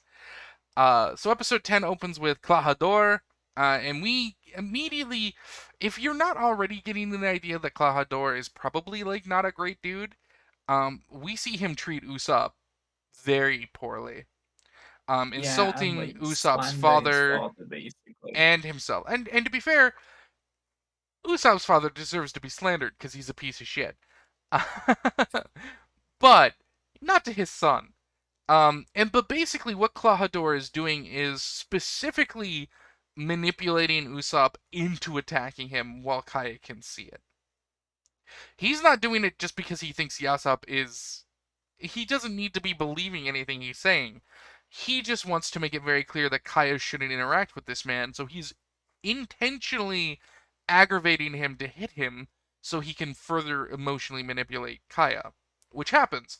Usopp eventually like loses his cool at his father who like again, he's built up this image in his head that his father is this great man to justify being abandoned by him, which is fucked up. Like Usopp has a ton of trauma about his father leaving, which comes up in the next episode, episode 11. Bruh. It's fucking brutal. Like I haven't watched episode 11 yet. yeah, Usopp has a lot of trauma in his life, and almost all of it stems from his dad abandoning him and his mother, and it's fucking sad. Like again, when I read the manga the last time, I remember never really liking the Usopp parts because I just don't love early Usopp as a character. But when I read the manga again after having watched thousands of episodes of the anime and I'm so invested in his character, I cried. I was like on a bus. I was on a public bus and I just started to weep because I couldn't get through the chapters without crying because I care about Usopp so much. And seeing what Yasop put him through, it was just like I want to beat that long nose son of a bitch. I want to fucking, I want to beat that boy. His father, not him. You could just grab his nose and just like I just, just I, grab him by the nose and just slam him into the ground. I just want to beat the shit out of Yasop some days. You know, as as someone with daddy issues, I'm just like, you know what, Usopp, you're all right. As much as I might not like you as a character sometimes. Luffy gets furious. Um, also at Clawhador insulting Yasop and clearly manipulating Usopp. Because again, Yasop is Luffy's friend. Like he's a member of the Shanks crew, therefore he's a friend. But the crew manages to hold him back from going after him. Um, so the crew leaves. Usopp storms off in a huff because Clawhador insinuates that he's only getting close to Kaya to steal from her because he's a dirty lowbrow pirate. Son of a pirate, can't be trusted. He's just trying to manipulate her to steal from her. Which he gets so upset at, he just leaves. And the crew Mhm. follows. At which point, Luffy and Usopp take off from the rest of the crew, who get very concerned that Luffy is missing because it's Luffy. We see Clawhador manipulating Kaya a bit more, who's up in her room crying. Um, and again, using his position and her fragile emotional state, and Usopp's violence to sort of turn her against him. Um, we then cut away to a cliff where Usopp is just sort of moping, and Luffy shows up, and they're just talking about Yasop, and it's another one of those great moments where Luffy just has a ton of empathy for someone, and just realizes Usopp emotionally just needs a friend who like understands him in some way. Uh, and Luffy is being that man, which is fantastic. But it's at this point that we see the strange man um, show up down on the coast. I believe before this we see him meet the rest of the crew, and he introduces himself as a hypnotist to them. And we see him put someone to sleep, like Yeah. put the kids to sleep, and himself, which is a running Yeah, gag because for with some reason, whenever he does the hypnotism, always puts himself to sleep as well because he's he like that useless. well he's just he believes his hypnotism work, right? Like the only way hypnotism works is if you believe it's gonna work. And he believes it so strongly he ends up hypnotizing himself all the time. We find out that his name is Django. Oh yeah, I remember now, Django. And he is again very much like a Michael Jackson motherfucker who like moonwalks everywheres. Um, with a very crazy look that honestly makes me think of Steve Tyler more than Michael Jackson. But his move set and the way he walks and talks and carries himself is definitely inspired off of Michael Jackson. Um, Oda does this sometimes, with not just musicians but also voice actors, as we'll find out later. There are a few other musicians that get parodied in One Piece, like Steve Tyler. There is a character who is just Steve Tyler. Um, but also a lot of specific characters we'll meet later in the Marines are all based off of very famous Japanese actors in their mannerisms and their designs, which I always found super cool because I Mm. don't know those actors, but reading about it and learning about it was super cool. So Django shows up at the beach. Luffy and Zoro don't know about, or Luffy and Usopp don't know about him because that happened with the rest of the gang. And then Clawhador shows up, and they end up overhearing Clawhador's plan. That he is in fact not Clawhador, but Captain Kuro of the Black Cat Pirates, I think was their name. Intruder. And that Django was basically his second in command, and that they have been running a scheme for 3 years where he attempts to steal all of Kaya's money, her inheritance, and kill her, and make it look like an accident in a pirate raid. Um, Just so he doesn't get the blame shifted on himself. of course, but it'll happen after she signs the will over to him. Everything. Uh, Conveniently, under hypnosis if required, because he has in his employ an extremely powerful hypnotist. Um, which Luffy can't adhere to, and he stands up and yells that he better not try and hurt her because it's Luffy, and this is more of a dumb thing he does. This is more foolhardy than brave. He ends up It's just the falling down stupidest the. thing. It's like you're supposed to say hidden. That looks like the kind of guy that's gonna, stab you in 1 second it without you it realizing. is, but we actually in the next few episodes when we do actually see the fight with Kuro, um, him and Luffy Mm. actually get some excellent dialogue together, which What is is kind really of good. stupid about Captain Kudo? Whenever he has his glove on and he has glasses, he just nudges up his glasses with like the The heel of his like hand. the bone of your wrist, like Yeah. the start of your wrist where the bone of your palm is just annoying. Like, why don't you do the two fingers push up that you usually have? Because he has his claws on typically, and he'd end up cutting himself, and that's the reason. It's a habit he picked up from wearing his cat claw hands because his Oh, hands end in massive swords. So if he used his fingers, he'd stab himself in the brain. So he does it with the palm oh, of his hand, so the blades are away from his face. And it's just he's done it so much that that's just how he always does his glasses. I will not lie. Ever since I've got glasses, I will sometimes do that, just without thinking because I've watched One Piece too much. uh, I only wear glasses when I'm at my computer working or I'm playing like Apex. But sometimes, yeah, I'll definitely just reach up and push them up with the palm, with the heel of my hand without noticing, and I'll be like, I'm a fucking idiot. I'm a fucking huh. nerd.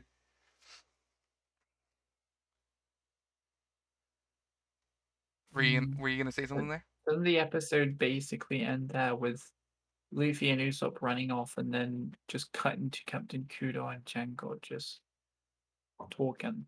Not quite. So Luffy jumps up and threatens Kuro.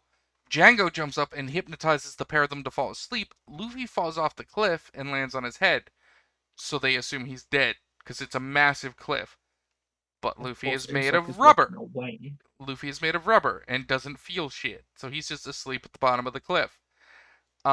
And Usopp makes that he's going to run off and tell everyone, warn them that the pirates are coming in Kuro's plan, but he's the boy who cried wolf. And Kuro, I think, just flat out tells him, "Is like, yeah, go ahead. No one will believe you." And he realizes that they won't. So I believe Usopp decides to run directly to Kaya to try and get her out, and that's not going to work very well. And the episode ends with Kuro still at the beach, looking out over the water and seeing his ship coming in.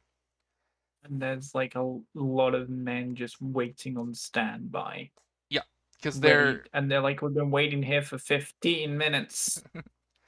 they're going to raid the coast. They are going to raid this small island, just cause absolute havoc. Now, I won't spoil the next few episodes for us. Oh, your dude went Mm. all. How did that happen? Sometimes your Ah, model goes all disappeary on me sometimes, but I fixed it. hey, Um, disappear, what? I don't know why. I think it's something I'm doing, so I'm just gonna stop touching anything. Um, Okay. I won't spoil the next few episodes, but we have not yet fully learned Kuro's plan. In fact, not even Django knows his actual plan because that's just the kind of man Kuro is. Um, Mm. so this As was they say, don't trust anyone but yourself. that's very much his idea of anything. So for the next 5 episodes, I want you to keep an eye out for something very specific. Because you really liked the Morgan fights and stuff, and that whole part. From my understanding, you enjoyed the whole Morgan arc. It was interesting. I liked the Morgan arc, yeah. Then there are a few scenes in the next few episodes you definitely want to pay very close attention to. I think there's only three or basically next week will be mostly the fight with Kuro, I believe. I think it takes 3 or 4 episodes because it's early One Piece, budget isn't amazing, so some of these fights get drawn out a little bit. Um, but there is some reference to Morgan in the next few episodes. That's very important. And when it happens, I want to have a whole conversation about his character because sadly we couldn't have that conversation when he was on screen as the big bad because it comes later. But yeah, that was the episode 6 through 10.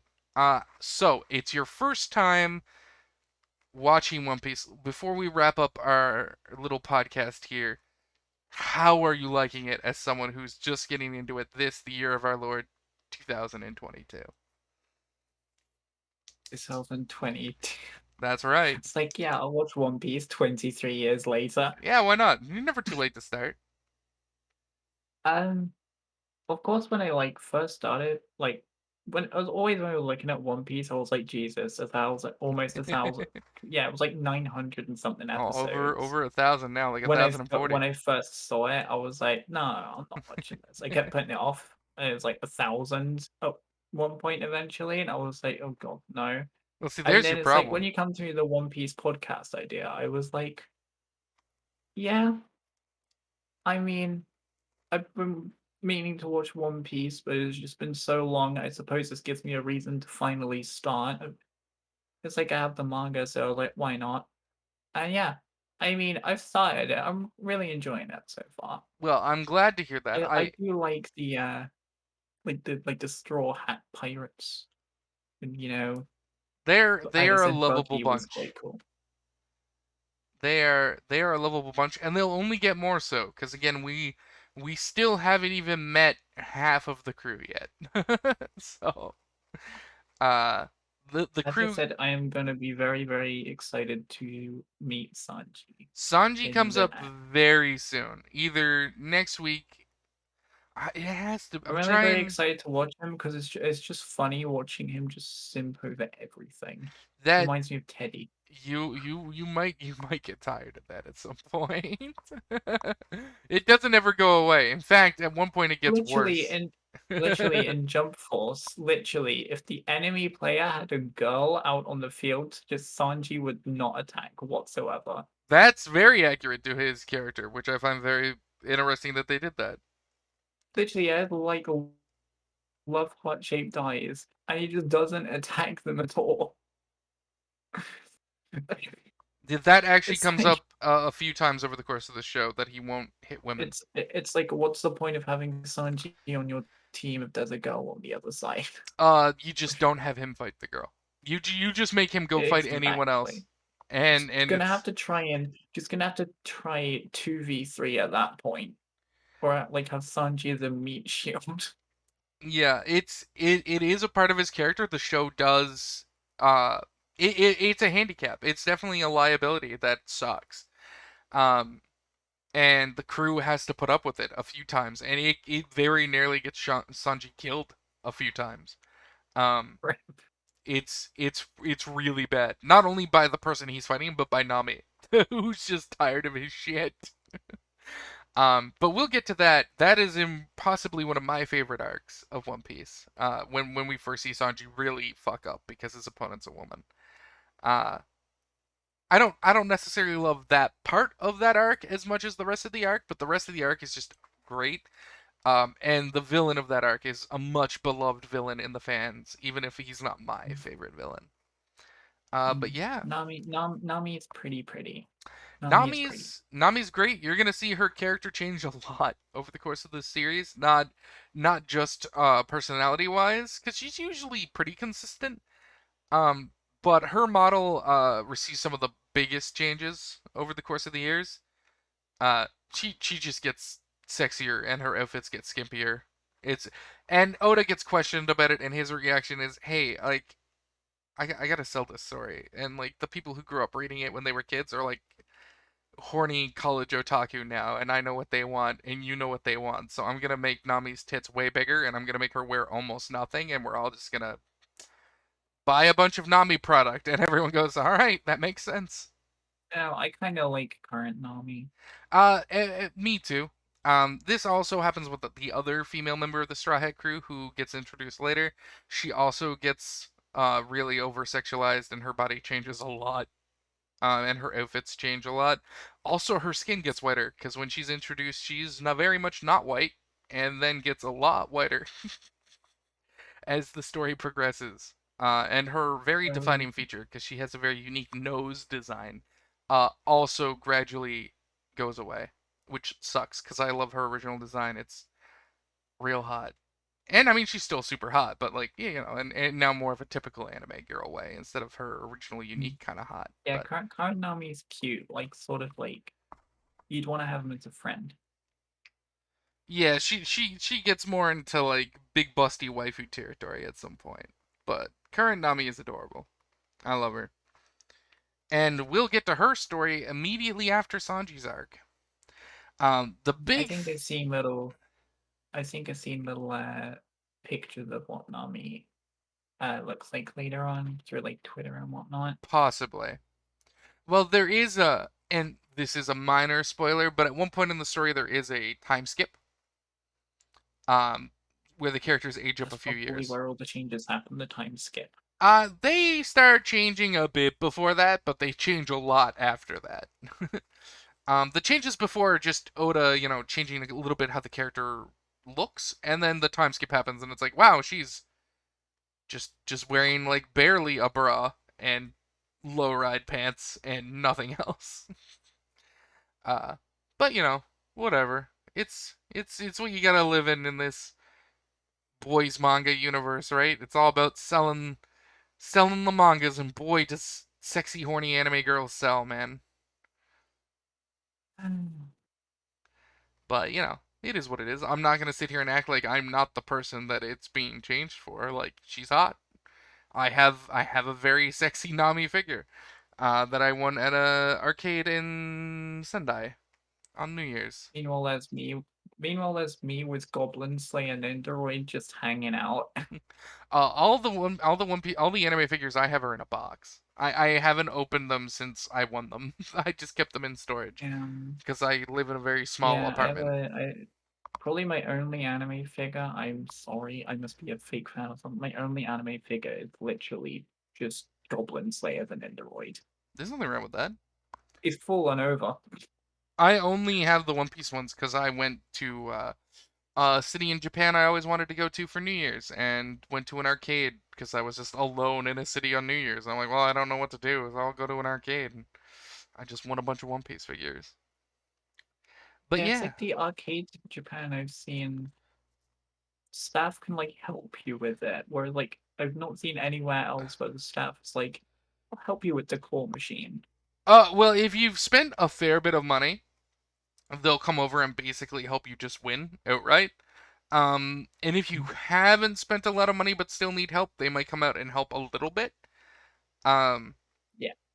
but it got to the point where like I'd spent like almost $100 winning like seven figures.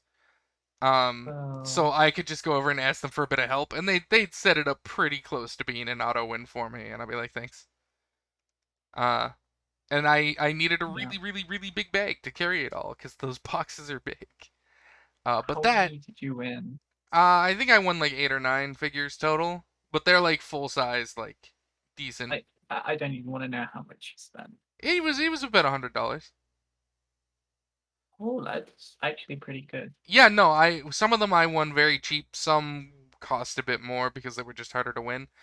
Um, but almost all of the characters except for like Nami are like way later in the series, and just using their names won't mean anything right now to you. Uh, but I'll tell you about them when we get to them because they're all cool characters.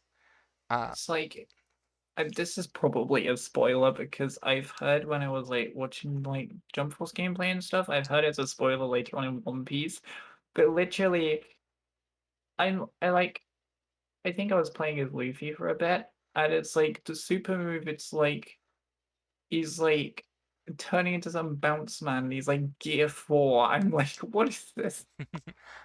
yeah, that is a thing that'll happen later, but first we find the Gears 2 and 3, which will happen much, much earlier than Gear 4. Gear 4, you're looking at around episode 800, if not a little past that. So, Yeesh. I wouldn't worry about that now. He doesn't even get year 2 and 3 until about episode 340. So he has a This is long way to probably go like before he gets there. I'm noticing a trend like the Jump Force definitely used like later Yeah, they're later definitely using the episodes. modern releases, which makes sense because Probably like because it's a modern game. yeah, More that modern and based. just like I don't know how kids in Japan like watch old One Piece. Like I don't know, I've never seen any of the families like talk about having Japanese anime streaming services. They all just watch it on TV weekly. So I'm like, well, how do the kids like catch up on One Piece? Like how do they watch the old shit? Like there aren't a ton of DVD stores around here where I could just go in and get And all to of be One fair, Piece. right, with kids, to be fair, they don't really care about the story. They're usually just like, oh, my favorite show is on, I'll watch it. It's like the story doesn't really concern them. It's like if it's entertaining, they'll watch it. Yep. Some of my Just students like really One like Piece, that if I like One Piece, and I like that they like One like let's Piece. say like it's like let's say it's a child they want to watch. I don't know how old you want to be. Let's say there's like a 13-year-old they want to watch One Piece, right? I can't imagine they care too much about if they're watching it in order. They're just watching like episode 1002 or whatever. Well, that's the thing, right? They're just watching whatever comes on Or like Sunday, they're and just watching whatever comes on TV. Yeah. there might be reruns. I'm not sure. I don't. I live in Japan, but I don't have Japanese TV, and I don't want it. I like my streaming services. I'm good. Uh, I like but Japanese TV. It'd be pretty cool. but we are way off topic, and we're almost at the 2 hour mark. So we should Yeah. probably say goodbye to our listeners. That's what happens. You just go way off Yeah, topic. yep. It's the devil's due. That's the way she goes. But I want to thank you, Rudy, for joining us for episode 2. Hopefully next week it will be all three of us with Noriko as well. Hopefully we're all okay. Next weekend will actually be my birthday, which is pretty sweet. Ooh. I'll be a bit older, like every day, but that's a day where people seem to care. Uh, but yeah, I want to thank you for coming out for episode 6 through 10. That was great. We're in the deep of the Usopp part of the East Blue Saga, and And thank you hopefully, for having me. you're welcome. I can't wait to have you back again. It'll be fantastic. So, from all of us here at the Mite No podcast, have a great day, and we'll need to get better assets and a better outro. That's for sure. Goodbye. Bye. Have a good day. Bye bye.